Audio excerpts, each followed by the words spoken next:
A WESH-TV News investigation reveals that guns are going back into the hands of people with mental illness. And a local sheriff wants to put a stop to it. WESH-TV investigative reporter Greg Fox spoke exclusively with an Army veteran who's had his own weapons taken away, only to be returned days later. The person said, "I'm going to kill you over 40 times. So my reaction there is naturally grab my gun and kill you. The Army taught Herb Tipton how to kill in Vietnam. He earned 2 Bronze Stars for heroism and sacrificed his lower left leg to an explosive. Post-traumatic stress disorder now has him fighting demons. That I'm hearing voices that aren't really there. And how often does this happen? It was happening daily, but especially in the evening. What's he got, rifle, handgun? What's he usually carry? October 29th, Volusia County deputies responded to a frantic call from Herb's daughter. Daddy, please tell me you didn't shoot anybody. The police are coming. No. There's more shots. Who's shooting?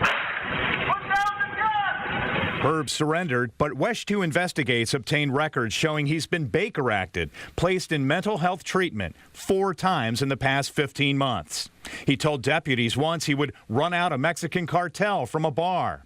He accidentally shot his hand and was seen lying in the front yard in a shooting position with this rifle.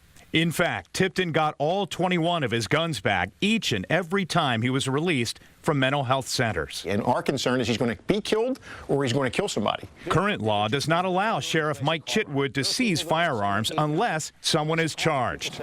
Counselors at Aspire Health say the Baker Act is for treating a specific problem, not determining gun rights. You don't have the ability to call law enforcement and say, come take that person's guns. Absolutely not. We have no right to call law enforcement and give them any information about any patient. A 2013 state law does prohibit someone who is Baker-acted and judged by a court to be in imminent danger from buying a gun. The state lists more than 7,300 people with mental health conditions who cannot buy guns. And just in Orange County, there are more than 2,100 Baker-acted people on that list.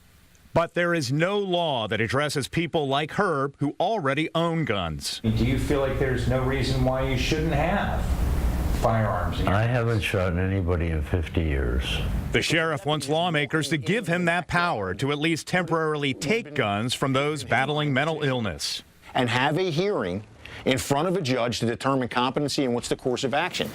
At least in Herb Tipton's case, the sheriff is working a deal with his family for them to take possession of these firearms at the end of his case. In Volusia County, Greg Fox, WESH-TV News. The National Rifle Association declined comment for this report. Tomorrow night, WESH-TV's Greg Fox will sit down with another combat veteran who decided against getting his guns back with the help of a special court program. That's on WESH-TV News at 6. WESH-TV. Tonight, a WESH-TV exclusive that takes you inside a special program that helps veterans who commit crimes turn their lives around. In some cases, these war heroes are charged in violent gun episodes and are struggling with mental illness. WESH-TV investigative reporter Greg Fox shows us how Veterans Court is getting them the help they need and protect all of us. War can screw people up, and I mean, that's just the cold reality of it. Kevin Hamilton is an Iraq War veteran now battling post-traumatic stress disorder.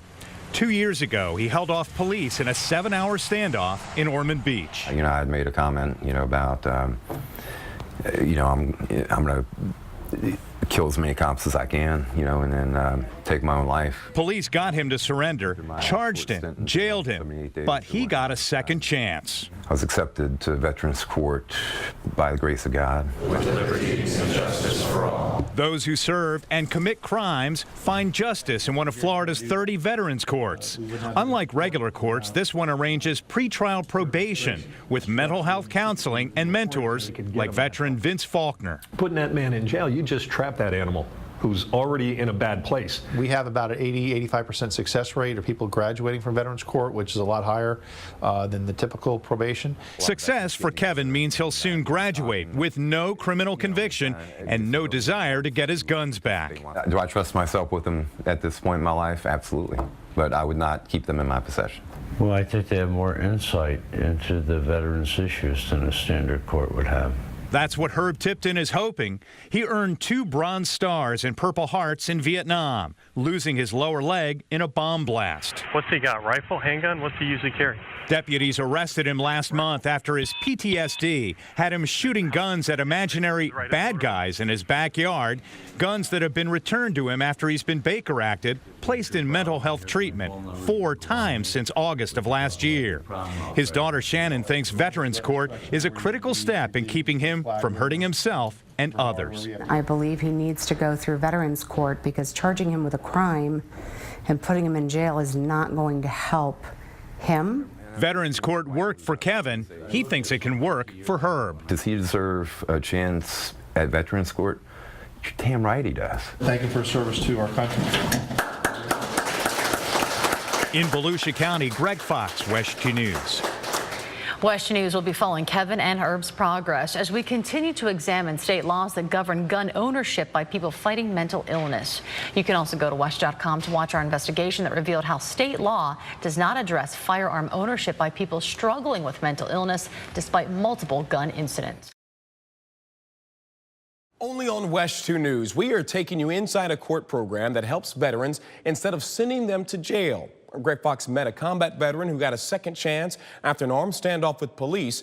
Now you'll see how he's rehabilitated and hoping to help others.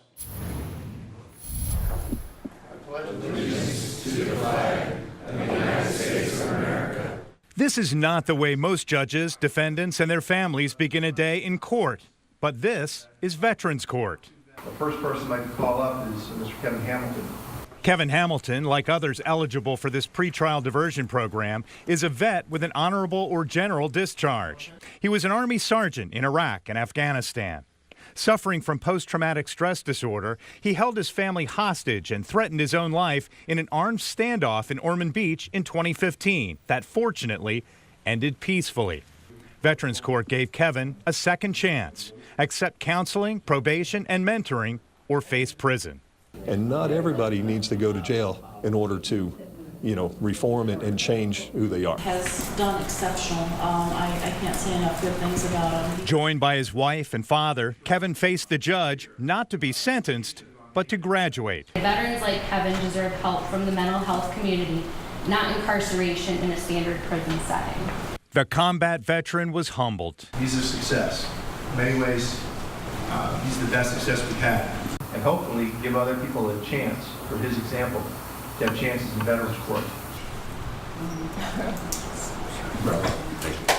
Not just what you've done for me, but what you do for veterans on an everyday basis. His probation over, Kevin now wants to be a Veterans Court mentor. From day one, I've accepted responsibility for my actions. Nobody to blame but me, and all the credit it goes to my support system. We were extremely blessed to be a part of it, and I found the most support in Veterans Court and the players in Veterans Court. I cannot speak highly enough about it. Assistant Public Defender Matthew Metz fought to get Kevin into the program. And it's proven that someone with PTSD can still come forward and be a productive member of society. I wish you all the best in the world. If everyone would like to join with me, I'd like to do a standing ovation. In Volusia County, Greg Fox, WESH-TV News. And there are 30 veterans courts in Florida. Judge Brian Fingenbaum says more than 80% of those who graduate do not repeat their crimes.